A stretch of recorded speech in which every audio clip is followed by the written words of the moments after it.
gente sempre reclama da falta de originalidade em Hollywood e diz por que eles não fazem histórias novas, porque sempre trazer a mesma. Mas o fato é que quando chegam dois Pinóquios no mesmo ano, a gente percebe como uma premissa idêntica pode dar origem a filmes radicalmente diferentes. Olá, seguidores do Meio Amargo! Hoje eu venho falar sobre dois Pinóquios lançados em 2022, um deles dirigido pelo Robert Zemeckis para Disney e outro dirigido pelo Guillermo del Toro e pelo Mark Gustafson, um especialista em animação, para Netflix. A Disney investe 150 milhões de dólares numa mega produção que não traz muitas diferenças em relação ao clássico que a gente já conhece, mas funciona como uma obra de sustentação, uma maneira de relembrar os clássicos como a Disney tem feito com vários filmes deles. A gente já teve o novo Dumbo, o novo Rei Leão, o novo Mulan, agora chegou a vez de um novo Pinóquio. Hello, Pops!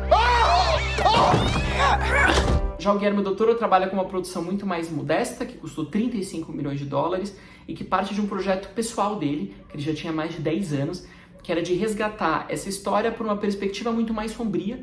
É irônico que o filme que mais abraça o live action, ou seja, os atores em frente às câmeras, também seja aquele menos interessado no real e mais disposto a fazer grandes voos fantásticos, enquanto o filme mais próximo de um comentário social seja a animação criada do zero em stop motion. Na versão da Disney tudo é muito arredondado, colorido, gentil. A gente tem um Pinóquio de formas redondas, cheio de cores, olhinhos claros, que sai muito sorridente, dançando e cantando. A gente tem um pai que o aceita imediatamente e que o ama como se fosse o próprio filho. Já no filme da Netflix as coisas não acontecem dessa maneira. Primeiro que o Pinóquio não é um boneco finalizado, ele ganha vida antes mesmo de estar finalizado como construção física. Assim que vê, o Gepeto não fica nada contente, ele é um homem ainda atravessando um luto profundo, com muita dificuldade de aceitar a morte do filho, ele bebe pra caramba, ele dorme de bêbado, uma coisa que obviamente não vai aparecer na Disney, mas quando ele se depara com o boneco que ganhou vida, ele não aceita imediatamente, ele considera uma monstruosidade.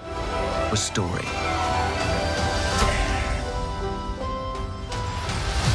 of the wooden boy.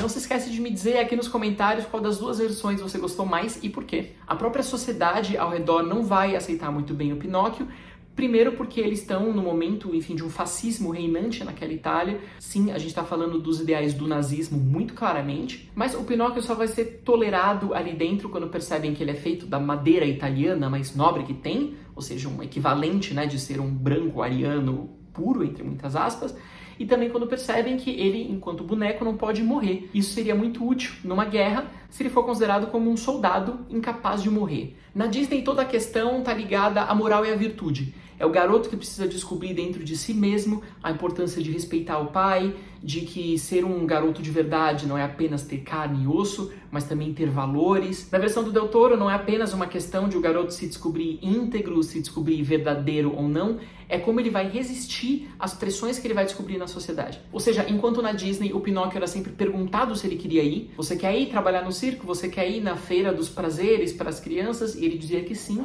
e aí ele era levado. Ele era, de certo modo, punido pela ingenuidade dele e por ceder aos prazeres e às tentações. Tem uma questão que é muito cristã e muito moralista nesse Pinóquio original e nesse Pinóquio da Disney. Why on earth would you want to be real when you can be famous? Já na versão da Netflix, ele é capturado contra a vontade dele e ele é inserido numa guerra que ele queira ou não. E ele precisa ir como tantos outros garotos na mesma situação. Por isso o filme da Disney vai ter músicas que são sempre muito alegres, são músicas de encantamento.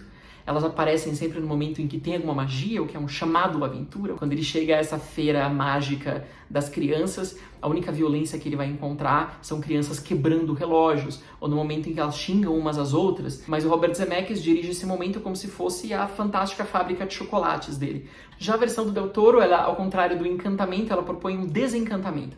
É um garoto que nasce muito feliz, e ele vai perdendo esse otimismo um tanto ingênuo ao longo do caminho conforme ele se depara com a guerra. A gente tem não só várias mortes do próprio Pinóquio, quanto ideia de morte de outras pessoas queridas ao redor e mortes provocadas por outras pessoas na guerra. Em termos de atuações, o Robert Zemeckis propõe algo que é muito mais próximo desse universo infantil, exagerado, mágico. A gente tem uma atuação que claramente não é realista, não é naturalista e não pretende ser. Tom Hanks, no papel do Gepeto, traz algo que é muito afetado e é irônico a gente pensar que o ano de 2022 não tratou o pobre do Tom Hanks muito bem. Sempre algo muito exagerado para um ator que, quando solicitado, pode ser muito contido também. Mas não é isso que o Zemeckis quer, ele quer buscar uma ideia de uma fantasia muito clássica, que é sempre dominada pelas luzes e pelos poderes. Não por acaso, no momento de perigo mais intenso, o Pinóquio vai descobrir superpoderes. Ele é capaz de nadar muito rapidamente, bater nas próprias pernas, ele pode friccionar as duas pernas de madeira de modo a fazer fogo. A Disney sempre tem essa tendência a equiparar as virtudes de uma pessoa a superpoderes físicos externos. Pinocchio is running around loose without a conscience. Nesse contexto, os personagens são todos ou muito, muito profundamente bons ou todos muito, muito profundamente malvados. Não tem meio termo, a gente tá num maniqueísmo muito clássico. Pro Del Toro, esse tipo de maniqueísmo não existe. O homem que o leva pro circo, ali pra feira de atrações, parece, aos olhos do Pinóquio, ainda relativamente bondoso até uma boa parte da trama. O próprio Grilo, no começo, é uma figura muito arrogante, que tá ali só pra ele mesmo, que deseja fama, quer se tornar um grande escritor. Mesmo as fadas azuis são muito diferentes, enquanto uma é um ideal de pureza, de sorrisos, de gentileza, no caso da Disney. A versão do Guillermo del Toro ela é muito mais interessante, ela tá próxima dessas monstruosidades que o Del Toro construiu em todos os outros filmes. Ela lembra, inclusive, o monstro do Labirinto do Fauno. Aqui ela é quase uma figura mitológica. Ela é um pouco uma medusa, uma figura que tem uma máscara no rosto, que pode ser tanto maldosa quanto bondosa. Por isso as músicas do Pinóquio do Guillermo del Toro são muito mais tristes.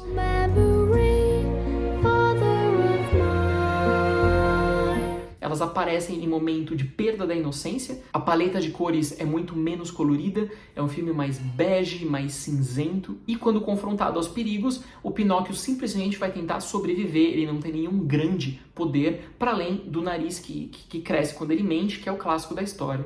Mesmo assim, esse nariz que cresce, ele é muito menos liso, aquela ideia muito perfeita do nariz perfeitamente cilíndrico da Disney, que retoma aqui, que é basicamente uma grande vara, um grande cabo de madeira que se estende, ele vira uma árvore com galhos. Os monstros também diferem muito nas duas histórias. Um é um monstro gigantesco com seus dentes, mas ele ainda é muito limpinho, enquanto o outro monstro é viscoso, ele tem muco saindo do nariz dele junto dos personagens. Os filmes diferem até na maneira como eles representam a sexualidade. É engraçado que o filme da Disney insiste em mostrar que os personagens deles são heterossexuais, algo que não faz o menor sentido, não tem a menor importância para o filme da Netflix. Na Disney, o Grilo começa apalpando a bunda de uma mulher e depois o próprio Grilo vai tentar dançar com uma outra boneca. Adiante, existe outra proposta de um romance entre o Pinóquio e uma marionete menina, uma bailarina. Para Disney, a ideia de uma virtude, de uma pureza, ainda está sim associada à heterossexualidade e à cisgeneridade.